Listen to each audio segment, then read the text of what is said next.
Good morning and welcome back to another video.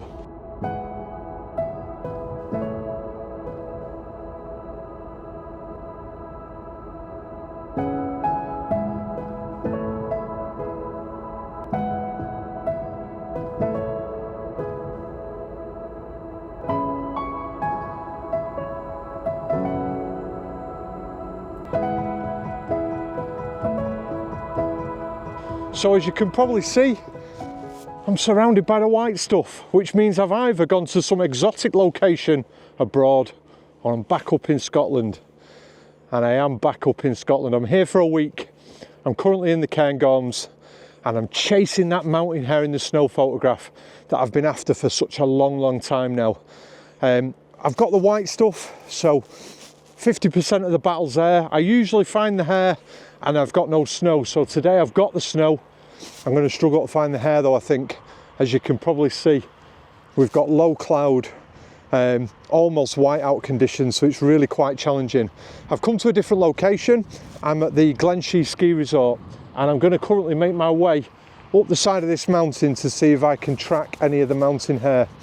Now, the reason the mountain hare come to this location and they come very close to people is that they recognise that people scare away the golden eagle, and the number one predator for mountain hare is the golden eagle. So where there are people, there won't be golden eagle.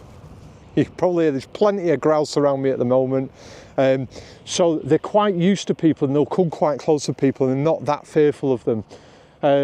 I've actually chosen to come onto the opposite side of the ski resort to the people are. So all the people are kind of on the, I think it's the northerly slopes, and I've come to the southerly slopes, or vice versa. But the ski lifts aren't running on this side and there's no one on this side. They all seem to be on the other slope. So I'm hoping that that pays dividends and gives me some quality encounters. So come along for the journey and see what I see.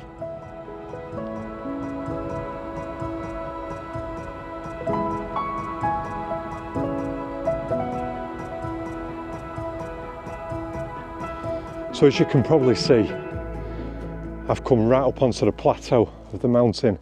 This is as high as the ski lifts go. It was a hell of a climb to get up here. Hence the reason the hat's gone. I just got way too hot. And as you can see, if I spin the camera around, we're right on the summit.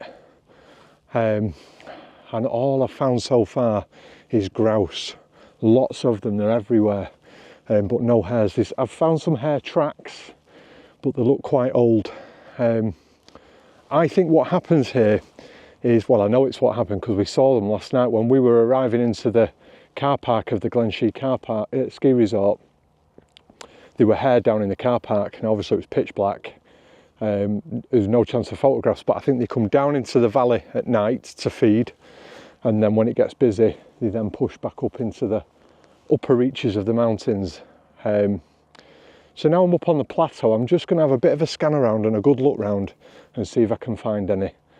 All the time I've got binoculars that are just under this, you probably just see my camouflage snow ghillie suit, so I've got my binoculars under here. So it's a case of walking perhaps 50 metres, 25 metres, stopping, getting your binocs out and having a good look. The problem is today is, as you can probably see, we're just absolutely caked in low cloud, in fog, and it's making finding them incredibly difficult. I suppose these are the moments where having a thermal scope makes all the difference. But we'll keep looking and hopefully we'll find them.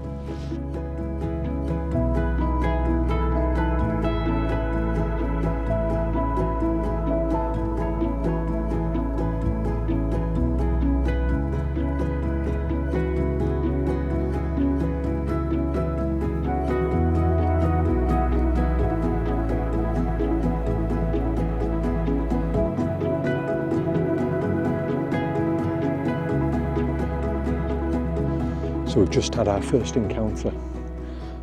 Two hares at quite a range, and to be honest with you, they were aware of me before I was aware of them. one of the things that you're looking for when you're out on a plateau like this, it's very difficult to kind of work out in your head where on earth the hares would be. So these little things that you should be looking for, and I'm just going to talk you through some of them now. So just down on the snow here, I don't know if you can make it out, we've got paw prints, and the paw prints are moving along, and they're very clearly hare prints, and they're quite different to any other prints that you'd get up on the moor. And then the other thing that we're looking for is things like this here. So that little scrape there, that little indentation, will have been dug out by a hare, and it'll just be a place that it can rest in the evening when it gets really, really cold, particularly when it gets windy as it was last night. To be in just a little scrape, a little indentation, just takes them out of the wind, and allows them to just be that little bit more protected from the elements. So it's little things that you're looking for like that you know there's been a hare in the area, and then it's just a case of picking your way through the undulating land, looking for places where the hare will be. Now,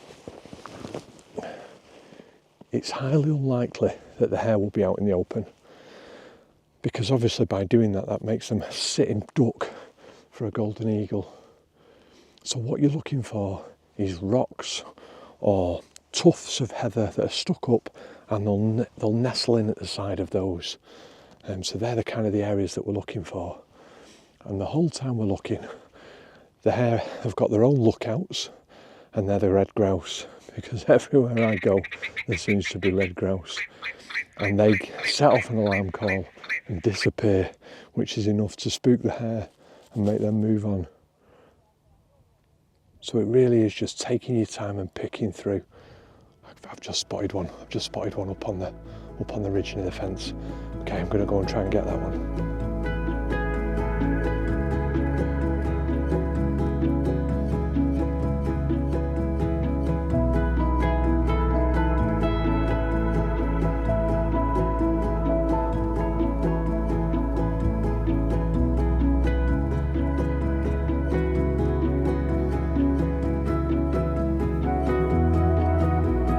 This is proving to be very, very frustrating. I usually don't have any issue with approaching mountain hares.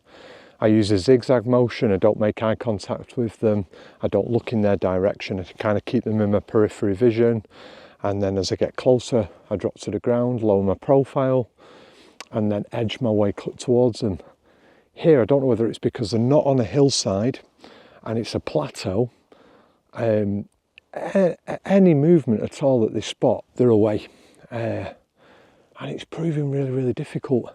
And one of the problems with being up on this plateau these fences, because the problem with these fences is the hares can go through them and I can't, so then I have to pick my way around, and by the time I've done that, invariably I've lost them. I've probably seen 30 hare, but none of them have allowed me to get anywhere near them. I've got a couple of stills, which if they're any decent, I'll pop them up on the screen for you. But obviously the fog lifted and I could see the sun, and I thought, oh, this is going to be absolutely amazing, and then bump, it's gone. And I think the other really frustrating part about it is the noise of the snow. You know, it gives you away so easily. It's very difficult to approach silently when you've got the snow underfoot. But this is what makes the appeal. This is what makes, if I get that shot, all the more sweeter. The difficulty in getting it. You know, I wanted mountain hare in snow. I've got it, but I just can't get near the little buggers. So I'm going to keep trying. So come along and see if I manage to get it. So I've just paused the video just for a second so I can go through with you the kit that I'd use on an expedition. So obviously I've come away for a week up in Scotland, and I'm planning on photographing a variety of different species. So I'm going to be photographing, hopefully, from crested tits, which are really quite small, all the way up to potentially red deer and even possibly reindeer later on in the week. So there's a huge variety of species that is available to us there. And then in addition to that, obviously, there is how close you can get to those different species. So you have to really kind of plan the kind of kit that you're going to bring with you on an expedition like this. So everything that I have is in my Gitso adventure rucksack. Really important things to note is that it's got a roll top, and I really like the fact that it's got a roll top because it allows me to just store all my emergency clothing that I carry with me on every kind of photography outing. So with that, I mean, I've got a net gaiter, I've got gloves, both fingerless gloves and full finger gloves.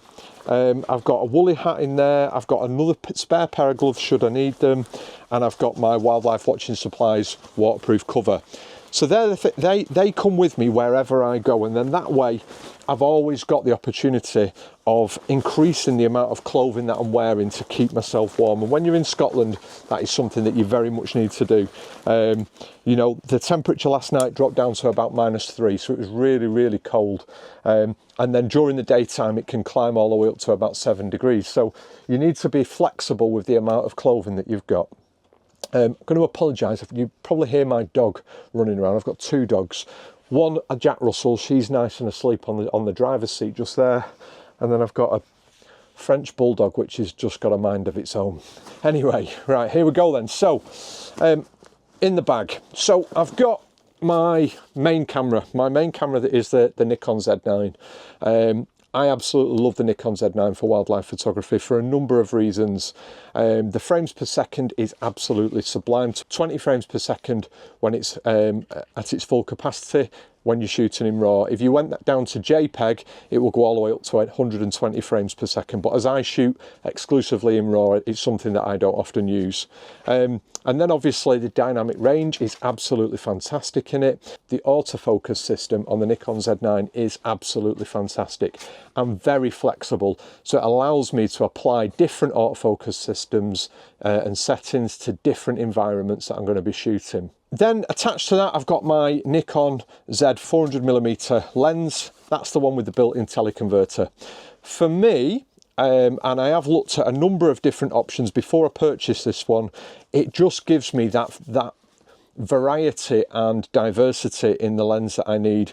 So at 400mm on a full frame sensor, it's a fantastic lens to be shooting things like deer and larger mammals. Then you can engage the teleconverter, so then it becomes a 560mm at f4, so that's equivalent to the 500 f4 that I had previously with a little bit extra.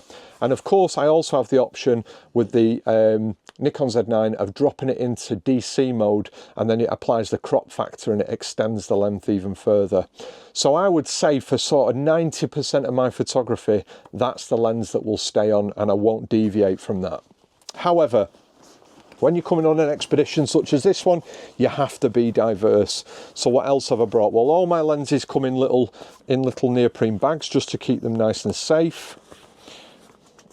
And inside this one, we have the 70 to 200 2.8. I think this is an absolutely fantastic lens. It is razor sharp. It's a professional level lens. So it is the S lens, which means that it is a pro level lens. At 70mm, it is nice and wide open. At 200mm, it's still at f2.8, so it really smashes your backgrounds out, but it's a really versatile lens. Internal zoom, so there's nothing telescoping out at the end of it, and just an all-round fantastic lens. And then what I'll often do is I'll combine that with my 2x teleconverter. So with the 2x teleconverter engaged on this lens, we've now got 140 to 400mm, and I think that will take it up to a 5.6. So again, very, very usable, doesn't affect the focusing speed of the lens at all. Image quality, I think as long as you're not cropping into your image massively, I think it's more than usable. I've used it many times before. I think I've made videos on it in the past when I was shooting red deer in Tatton Park, so a really versatile combination. And of course the 2x teleconverter can also be paired with my 400mm, and I'll use that so that I've got an 800 5.6, so 800mm, its widest aperture 5.6, and again I think that is a fantastic combination. Pops has got the 800 PF, and we've both been out shooting the same subject. We were shooting bearded reedlings, and the quality of the 400 with a 2x teleconverter, I would say, was not a million miles away from the 800 PF. I think the 800 PF probably had the superiority of it, but in all honesty, unless you're really pixel peeping, you wouldn't notice the difference. So a really versatile teleconverter. I didn't get a 1.4, Pops has got a 1.4, and I do use that on occasions, only that my lens has got the built-in 1.4 teleconverter, so I just didn't think it was required. But the 1.4 teleconverter works absolutely fantastically with a 70 to 200, and I've used that when I've been on mud charters photographing the white-tailed seagulls. And then the final lens that I bring with me, and I do tend to bring it with me on all the trips, is a 24 to 70. So this is my 24 to 70 S lens. Again, a really, really nice, versatile piece of kit. Gives me the opportunity for some unique shots. I wish I'd had this actually when I was photographing the red squirrels, because wide open at 24mm, it does give you that opportunity for some quite unique shots. And then going all the way through to 70mm. So I will use that on occasions for wildlife, but I also like to dabble every now and again with landscape photography, and this is obviously the ideal lens for that. So they're my main lenses that I take with me. A couple of other things just to share with you that I would never leave home without. One is my mic. So I have a Rode shotgun mic that sits on top of the camera, stops any wind noise. I also carry with me a little lens pen dust blower. These are absolutely essential, and I would never be without them. So other little things that I carry with me that are really important, obviously spare battery for the Nikon Z9. I have to say it's very rare that I need to change the battery over on the Z9, but it's always nice to have. There have been occasions where I've been in a hide and I've been photographing a species that's been returning to the hide frequently, and I've got a very, very high number of photographs and video, and at that point the second battery comes into its own. But on a regular day's photography, I never need to change the battery, but it's always worth having one. Then I have a shutter release. So sometimes when I'll position the camera, a shutter release is really, really helpful, particularly if you've got a guaranteed perch that the bird's going to be landing on. The shutter relief is fantastic. I also carry with me some Zeiss lens wipes. These are absolutely a lifesaver. I don't use them very frequently on my lenses, but when you get some stubborn, particularly grease on your lens, I think that the Zeiss lens wipes are ideal for that, and they are gentle enough to be able to not cause a massive issue to the lens. A couple of other very, very quick things that I'll just share with you. I always have some sun cream with me, probably not going to need that in Scotland, but you know, the amount of times I've been caught short and needed sun cream, so a little sachet of sun cream in my bag is absolutely ideal. And then I always carry smidge, which is obviously a mosquito Scottish midge repellent. Shouldn't need it in the winter. I mean, you shouldn't do, but you know, climate change and everything, you're never really guaranteed what you will need and what you won't need. And then I have two lens pens, and these are really, really good in that they've got a brush for brushing off any loose items off the front of your glass, and obviously they've got a more in-depth cleaner. What I tend to do for my lenses is that I'll use the blower first, and I'll blow absolutely as much off it as possible. Then I'll use a very soft brush and I'll brush over the lens.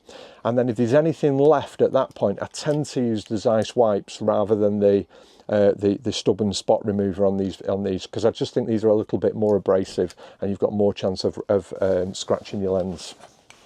So I always carry my camera now. I used to carry it on the tripod, and I found that I was missing photographs as a result of carrying it on the tripod. So now what I tend to do is carry the tripod on my back, and I carry the lens the camera on my hip, and I use a Peak Design slider. for that. I just think these are absolutely fantastic. You have your anchor points attached to your camera, and it's really versatile, so that if I put the camera on the tripod, these come off in seconds, just go in my pocket out of the way. So I'd really recommend those. Some other bits and pieces that I take with me, which are absolutely essential to me, but possibly not to other people. I always carry with me the DJI Mini 3 Pro. It's a little drone. I obviously use that for my videography and supports bringing some of the videos to the channel, but you never know when there is an opportunity for perhaps an unusual photograph, like an aerial photograph of birds flying underneath it. You see a lot of those kind of images in some of the big competitions, and I think they've probably been done to death now, but you never know. So I always carry my drone with me wherever I go. And then the final bits that I carry with me are all for my videography. So I always have with me the GoPro Hero 11, a fantastic little camera, and then paired with that, and what I do most of my vlogging on, is the DJI Pocket 3. What I would say is that the DJI Pocket 3 is an absolutely sensational bit of kit. I didn't expect the step up from the Pocket 2 to the Pocket 3 to be anything significant. If anything, the bit that I was really hoping for, and those of you that have been with the channel for a long time will know that the thing that used to drive me mad with the DJI Pocket 2 was its battery life. The DJI Pocket 3 is absolutely sublime. The battery rarely goes down at all, and I've got a handle which you charge up, and that charges up the camera, but the quality of the camera is just sensational. I use it with the tracking all the time, and you can see as I'm moving around, that camera stays fixed onto you the whole time, which is brilliant when you are a solo vlogger. So I'll often use it on the little tripod that you saw as I spun it round, and it means that I can be talking to the camera and I can be moving around, and that will always make sure that it's locked onto you, giving you absolutely the best chance whatsoever in terms of video quality. Shoots in 4K 60 frames per second, which is absolutely ideal, and pairs with a video quality that I get from a Nikon Z9, which is, for me, is really important. You know, if I record everything in 4K on my Nikon Z9 and I'm only shooting at 1080 on my vlogging, then the whole video downgrades to 1080 for YouTube. So I keep everything up at 4K. So the only bits that I've not shared with you is my tripod. So I have with me the Gitso Series 5 tripod and the Gitso fluid gimbal head. That's in the garage compartment at the moment. At no point bringing it out in here. You all know what a tripod looks like. And for me, that is an absolutely fantastic tripod. It's rock solid as a starting point. So once I've got that in place, it's absolutely bomber. It's not going to get blown over in the wind with a big lens on it. And it does mean that I'm confident enough to leave the camera attached to it and step away from it should I need to do so. It's relatively lightweight as well, which means if I'm carrying it around with me, I carry it with the clay spade rucksack attachment. So it means that I can carry it on my back, whip it off my back whenever I need to use it, and put it on the floor. The other things that are absolutely essential, I believe, for a tripod is the fact that the tripod goes flat to the floor, and it means that when I'm photographing things, I can get right down at eye level, which, as you know, I think is probably the most important thing when it comes to wildlife photography. So just a brief moment really to share with you the kit that I've brought with me on this expedition. Let's get back to the mountain hares.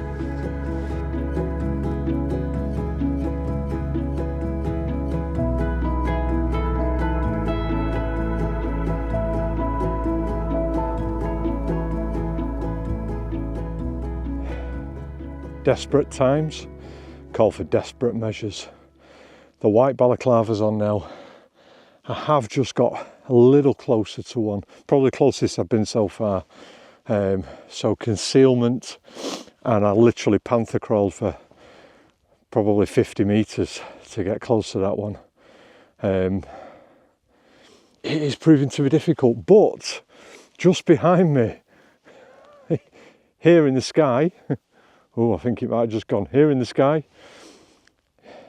What's that you say? In Scotland. The sun's trying to come out, which will produce some beautiful light, because it's quite diffused at the moment. So the light is absolutely stunning. So we've got the hares, we've got the snow, we've got the light. I just need to get close enough to get the bloody photograph.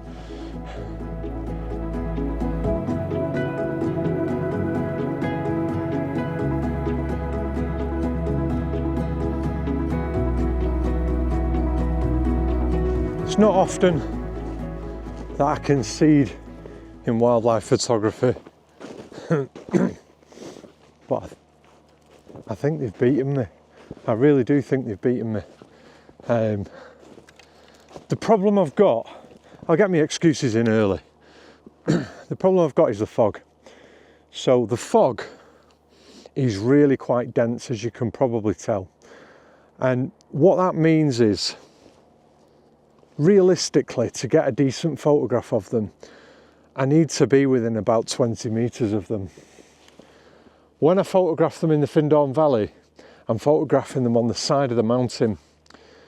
And mountain hares, as I've said in previous video, feel confident when they've got elevation behind them, because that is their natural strategy to evade being captured by a golden eagle. Here, very similar to Bleaklow where I photographed them near home, it's a plateau. And so with it being a plateau, they can see you coming from a long, long way away. I was led to believe that they're quite tolerant of people because of the skiers and all the people that use the mountain. My God, these are the opposite. These are the most finicky hares I have ever encountered. They see you probably within 50 metres. And at that point, you know, I've applied so much of my fieldcraft. I've got myself low. I've stayed still. At times 20 minutes, 30 minutes, just sat there waiting. And then even then, sometimes they've gone. And then as I've started to move towards them, the noise of the snow, I mean, it's frozen on the top, so it's a real crunch. That's difficult to get away with. And to get anywhere near close enough to be able to photograph them in the fog, I don't stand a chance. So I think I'm going to chalk this one up to experience. I hope I've got enough to bring you a video, and I hope it's shown you the troubles that I've had today, and not every day is a rosy day. I've got a couple of shots, so I can't complain, and they're in the snow. It's what I was looking for. It's just not the photograph I was hoping for. It has forecast more snow through the week. If it stays foggy, in all honesty, I don't think there's any point. So I hope you've enjoyed this video.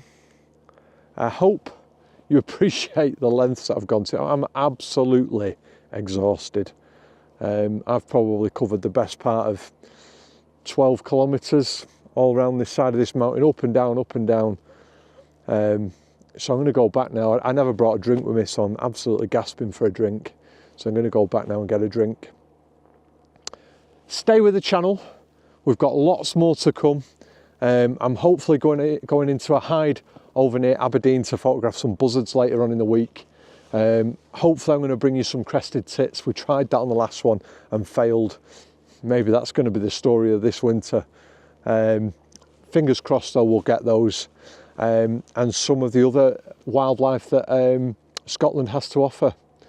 And until next time, ta-ra.